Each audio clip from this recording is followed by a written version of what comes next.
All right. It's time to join together, start this day off great, and get ready to rise. Who is excited? We have our live studio audience here, and we're so excited to come together today. I've been looking forward to seeing you all tremendously because we are going to focus on something that the intention will be to create a real difference in your week. When we come together for this work, the goal is to leave changed, shifted with a new idea, a new strategy, something that we can do differently than we might have done the week before. And what we're going to jump into today is, again, like I said, a topic that might be slightly uncomfortable, but I think has the potential to create a breakthrough. So I don't watch the news. I haven't for decades. I don't listen to a lot of, I don't do doom scrolling and fear-based media and that kind of thing. And if you're someone who lives like I do and don't choose to take in a lot of that type of media, people still tell you things, right? You'll still get sent an article, you'll still hear something. So I feel like I get informed whatever I need to get informed. That's what I hear what I need to hear. And one of the things that I do love reading and I do seek out and I do consume is actual like research. I like hearing research. I like learning data. I like knowing things about what's happening in the marketplace and the industries that we're in. And you've heard me talking about this all year long in 2024, that buyer trust is right now at a low point. People who are seeking authors, experts, doctors, lawyers, coaches, practitioners, and anything else in the world, courses and, travel, anything at all. When there's economic contraction, like we've had this year, there is a decrease in buyer trust, consumer trust. There's an increase in hesitancy and kind of hoarding and sort of wanting to play it safe, right? We've been talking a lot about this in our various master classes and programs, and those of you that are training with us at Thought Leader Academy, all about this. We've been talking about the antidote. What are the antidotes in an environment, in an ecosystem where people feel afraid and they feel cautious and they feel hesitant? And so what I want to talk about today, I was with a group last week and I said, we're really in a trust valley. Okay, so if you're watching on social, you're here in the Zoom room, you can put TV if you can, and not the television, but Trust Valley, if you relate to that in some way. Like we're in instead of a peak of like, woo, I believe in everything and I'm filled with optimism and like game on, we're in a trust valley right now. And that can seem like a negative thing. But what I want to explore today are the steps that I think are really powerful to rise out of a trust valley. Okay, so I'm interested to see if this is resonating with you as we go through. Leave a comment or put something in the chat. If you can as we explore this and as we pull this apart and tease it apart, think this is something you've experienced or seen in your world in the last few months. Now, the trust valley, right? This is about rising, like we're here talking about the rise. And so we go into a valley, we can think that's a negative thing, or we think it's a detour, or we think it's whatever. But I want to just talk about the steps that I use when I experience, some kind of a valley, if you will. And ideally, we're going to get to a place, and we'll check at the end of this episode, if we could learn to be excited about a valley as well as a summit. All right. Are you guys open to that? All right. I hope so. All right. Because truly we could become to a masterful place where both are just rich with learning and opportunity and growth, right? Okay. So the Trust Valley, we have data and statistics. You can go on and look online anywhere you want and see that buyer trust is low, hesitancy is high, people are feeling more cautious, people are feeling contracted and afraid. And the first place I go if I'm experiencing a trust valley is to look inside. Because maybe while you're thinking about, clients that used to say yes in one phone call now require 5 meetings, or, people that used to just, sign right up for this level of a health program with me are now wanting something at a different ticket price, or all these things you might be experiencing. That's out there. That's people. And we also get to look inside and see, like, has your trust been shaken? right? Because we do the inner work first, and then we bring it outside. So the very first step in rising from a trust valley, in my experience, is awareness. The awareness of, have you felt shaken in your trust? Have you lost trust in what you're offering, what you're doing, the world, the people you're here to serve? Like, is there a shake and a valley in trust there? That's important to know. And the other really, really, really, really, I'm going to add really, really, really to this, really important thing is to understand that what's going on for other people, if you have been talking to people that are feeling a trust valley, that it is not about you. It is not personal. It is not about what you offer and your business. Not that we can't always be improving and listening and pivoting. And of course we do all those things. But the trust valley is like, that is just a thing that can happen in certain economic markets and certain times and periods in history. And what I hear a lot is, I have people call me, our clients and people, and they say, oh, I guess what I'm doing, people don't want it. What I'm doing isn't valuable, or something's wrong with me. Something's wrong with my business. Something's wrong with my vision, wrong with my book, wrong with my messaging. Now, there may be opportunities to improve and tweak and improve. Sure. But to take this personally and to personalize it in such a way that you start to doubt things that actually do work, that are valuable, that are meaningful, is what I want to call us out on today. Okay. So I want to hear in the comments on social or in the chat, if you're in the live audience, like, what does that resonate with you? Have you been personalizing the trust valley in any way this year?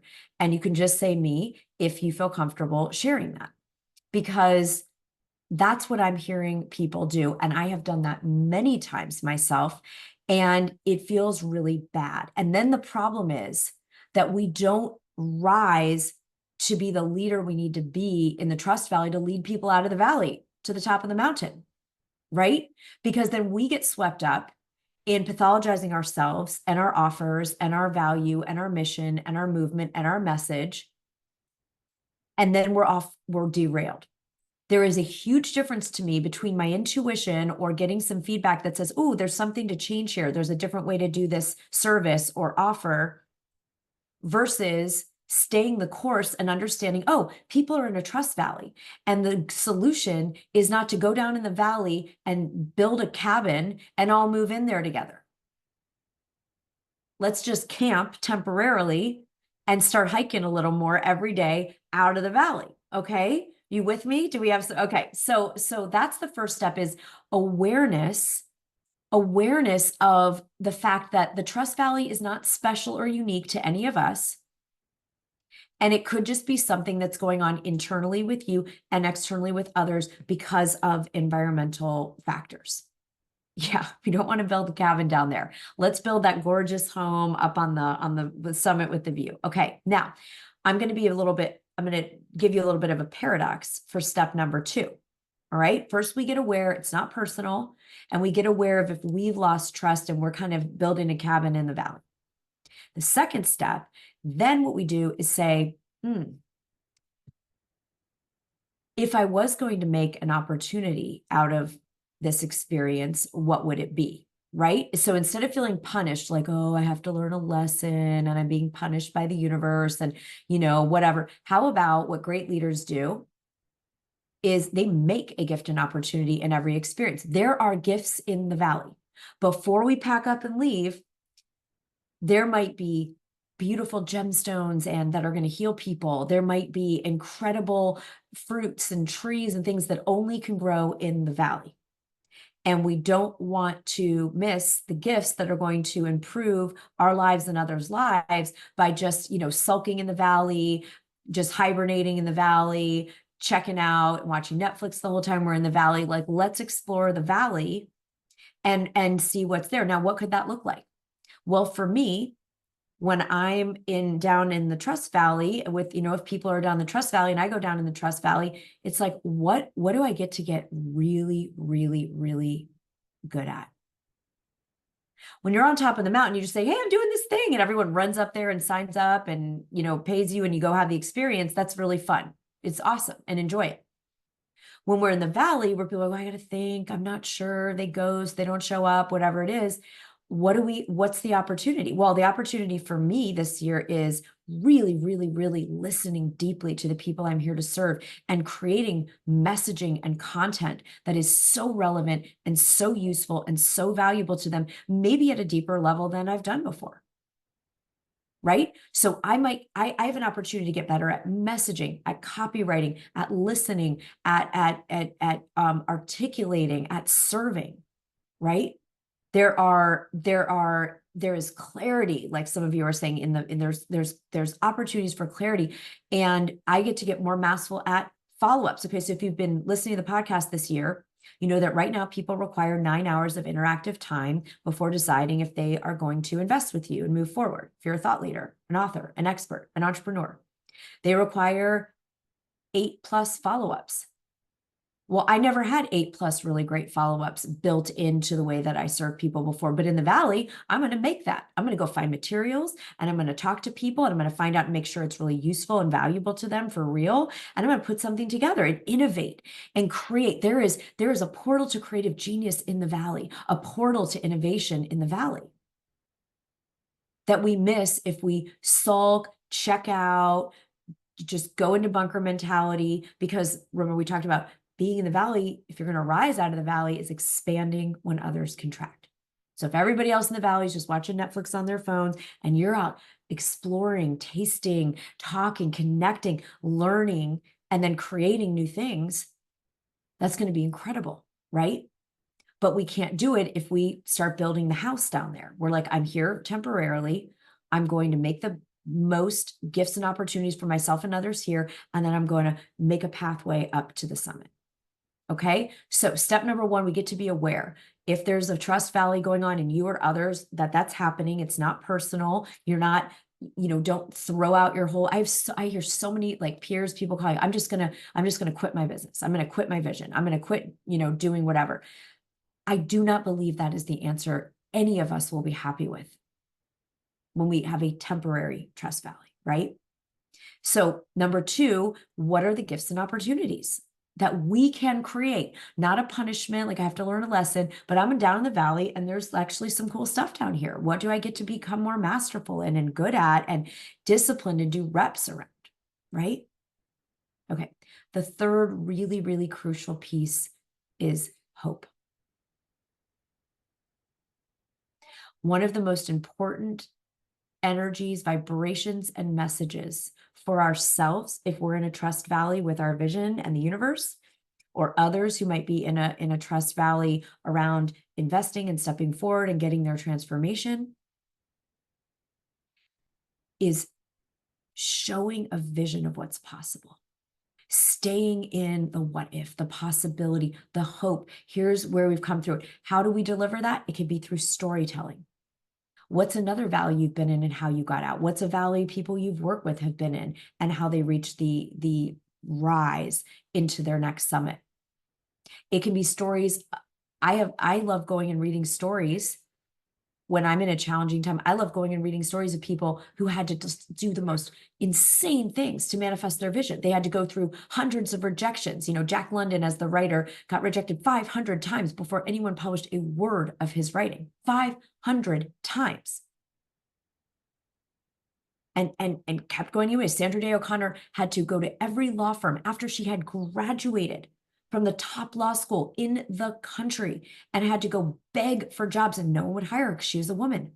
And then when they did, they hired her as a secretary and made her sit on a suitcase in the hallway with no office while she was smarter than pretty much everyone in that office, right? Like there's things, so there's storytelling to give hope. I really found it hopeful to listen to people like Tony Robbins this year talk about, oh my gosh, I actually love, he calls it, he talks about it in the market terms, bear and bull markets. He's like, I've learned to love the winter as much as the spring. He's talking about the Valley and the summit. And I thought, wow, that's some wisdom, because that's someone who's been here for more decades than I have as a business entrepreneur and coach. And if he was able to learn to love this, then let me get off my butt and start figuring out what, I get to love about it too. Okay. So hope for you and hope for others. Your homework today, listening to this, is to figure out what is going to activate and amplify hope inside yourself. Hope is contagious. Hope is contagious. You know, when John F. Kennedy was in this, contracted fear, there was a huge contraction. There was tension. The Cold War tension was going on. There was huge contractions, with tensions with Russia and the Cuban Missile Crisis, all kinds of scary things going on for people in the world, felt very unsafe, very contracted. There were very big economic challenges. And that is the moment when, with the guidance and support of his advisors, that they launched the vision of going to space. Why on earth would they talk about bringing a really expensive, really out there, probably according to their math and everything couldn't be done? Because we needed a vision of hope for something exciting and big and epic and awesome to put our attention in. It totally changed the dynamic in the environment in the country. It injected all kinds of new, energy into the economy, because as you all know, if you've read about the development of the space program, I mean, all kinds of things happened because of that development, like advances in medicine and telecommunications and so many things beyond even going to the moon, right? So we can't stay down in the valley and keep our blinders on and just play it really safe and small. You're never going to win by playing small. Never going to win by playing small. So we got to go, like, what's the big vision you can be speaking into to yourself and for your people? That energy is going to rise like that rocket they launched, getting into, they didn't have the math, they didn't have the money, nothing was there yet, but they had the hope of a vision, right? So amplifying hope can be done through storytelling, looking at historical periods of time, listening to people who are older and have been around longer and have been through the different cycles, and really tuning into innovation. Really tuning into innovation. The good news about not being able to just do what we did a year ago and 5 years ago is that the world's already seen that movie, right? We've already seen that movie. We're here to innovate and create. You're a creative genius. Yeah. Okay. So this is the way, this is the rise out of the trust valley. If you've experienced it yourself or with people that you're potentially working with, people you are working with, the rise out is first to be aware, oh, okay, where am I? I'm in the valley. All right. And instead of freaking out or numbing out or being in denial or just imagining I'm going to catastrophizing that you're going to live there forever and just setting up a house, you're going to then make an opportunity and a gift out of it. And you're going to get busy innovating and creating and learning and serving. And then you're going to start fueling hope. That's going to put rocket fuel under this rise. And the final step I've been talking about a lot just in the last month, because that's the one that's downloaded most recently to me this year as we build this rise together, is the LQ, the love quotient. And this is where you continue every day to cultivate the love you have for serving your people. There's that phrase, like, dance like nobody's watching. Well, we're going live, even if no one's watching. We're putting out offers, even if no one seems to be paying attention. We are showing up and writing the book because people are watching and they are reading and they are looking and they are paying attention and they actually are investing. But no one is going to be able to invest if you're down in the valley with the thing over your head watching Netflix instead of innovating, expanding when others contract, showing up to put the value in the world that you're learning down in that valley is going to truly, truly, truly help people, and being obsessively in love with your craft and with serving them. That's the LQ, the love quotient. All right. So that's what we're up to this week. It's the rise out of the trust valley. And it starts with checking in if we need to rise out and use this on ourselves and give ourselves some hope and gives ourselves some encouragement. And how can we ignite the passion? So I want to hear which of those four. You can leave us a comment, in the show notes, or if you're here in the live audience, what of those four things is the next step for you this week? You don't have to do all four of them in the next 7 days. Is it just being aware, oh, this isn't personal. Nothing's wrong with me. I shouldn't give up on my whole vision. There's a trust valley, right? Is it about awareness of just having some relief with that?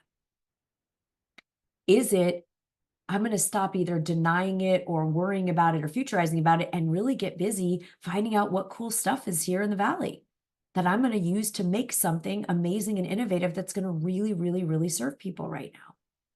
Or a way to talk about it in a way that serves people, or is it about hope?